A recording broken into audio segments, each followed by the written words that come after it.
here in Leesburg, Virginia, at this event here at the Volunteer Fire Department. I'm here with Dan my Nokes. friend. And you are representing yourself, or do you have your own organization? I'm representing a couple of things. The primary thing is I'm representing 21st Century Sandshark Studios, which is basically my creative vehicle for all the creator-owned projects that I put out. Some of these books you might see over here, these are some of the projects. I also do my own art. I do sketch covers, prints, sketch cards, commissions, original art, stuff of that matter. So I see like bunch of stuff here. I see here Lando, and I'm seeing the thing from Mystery Science Theater 3000. Yeah, I mean, so. when I usually do sketch covers, I like to do like mashup type of stuff. Okay. Stuff that will pop in my head, or if nothing else, the sketch covers are kind of like people will walk by, they'll see, oh look, there's the Count as Morbius, and like that kind of grabs people right there. And then this kind of reminds me of like, it looks like Ghostbusters in a way. It's Elmira from Tiny Toons. Oh, okay. As the Black Widow. Oh, wow. But I also do like my creator-owned stuff. I do. These are all trades that I put out. Right. For example, we've got the Paranormals, which I did from like 2003 to 2008. Okay. Basically, end of the world scenario. Your heroes include a feeble-minded robot, alcoholic werewolf, chain-smoking vampire, teenage witch, and angry Scottish dwarf. I also worked on the Pistoliers, which I did from about 2008 to 2010. Okay. It's a Western from a non-Anglo point of view, sort of think Silverado meets the A-Team. This is kind of like my quote-unquote biggest hit so far, called Adam and Eve, Bizarre Love Triangle, the Zombie Apocalypse. Basically, it's about a guy riding around on a talking Segway with his dog, looking for the woman of his dreams while knowingly being pursued by a zombie ex-girlfriend. Doing a webcomic called Impossible Space Tales of the Last Pit Stop. I tell people, think of it as a working class or like dirty science fiction, and the idea of like, it's basically a convenience store at Area 51 for aliens.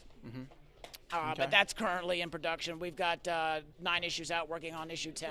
Rot World, which has like the dudes from Supernatural. Yeah, I just started getting into that show about a month ago, and nice. Just thought it seemed like out of the sketch covers I had in stock, that seemed to be the one that would most mash up for what I plan to do. Yeah, and then I see you got Iron Man versus Mega Man. That's unique. For them anime fans, they like the manga and the video games. Yes, that's like the ultimate showdown right there. Yes. And then you got Captain America and Devil Dinosaur. Devil Dinosaur. Yes, okay. Why not? Because there's nothing more patriotic than a giant red flesh-eating dinosaur. And you made a marriage between Super Mario and Judge Dredd. And Judge Dredd. Because why not? Something that was like so innocent for me when I was a kid, and you. Because I like crushing childhood dreams in any way that I can with my meager means. I like to see the fan people's tears. I do. Oh my. Alrighty.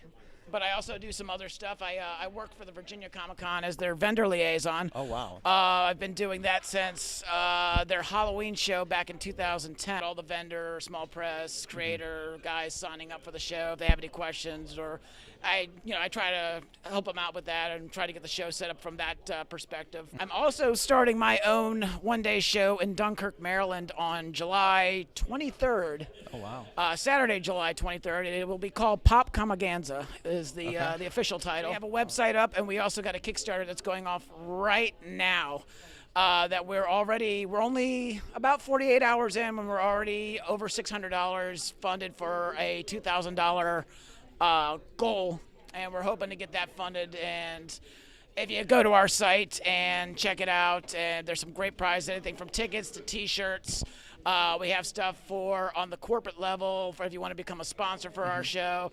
If you're a vendor or a creator, you can get tables at our show via the Kickstarter site. Oh my God! Now this dude I'm checking out. Lost Yes, Cat. Chicken. Yes, he's our unofficial mascot. Right. A cosplaying chicken with a bit of a drinking problem is basically how he's sold to the public. Wow. He's famous the world over, so much so that he has his own print.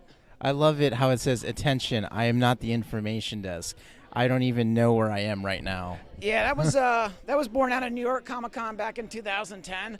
I was in like the nosebleed section of the back by myself, and even though I was in that area and I couldn't leave my table, People kept coming up to me and asking me, it's like, do you know where Bob Camp is? Do you know where John Krasowski is? I got so tired of being asked, I threw the sign up just out of disgust. Forget you. And people thought, oh, that's the funniest thing I've ever saw. But you just tell me, but that's born out of a moment of pain. But most good comedy is, in my opinion. Well, thank you for this great tour and interview. Yes, thank you. Where can we find your stuff online on, let's say, Facebook or the main place to go is my website is www.21sandshark.com.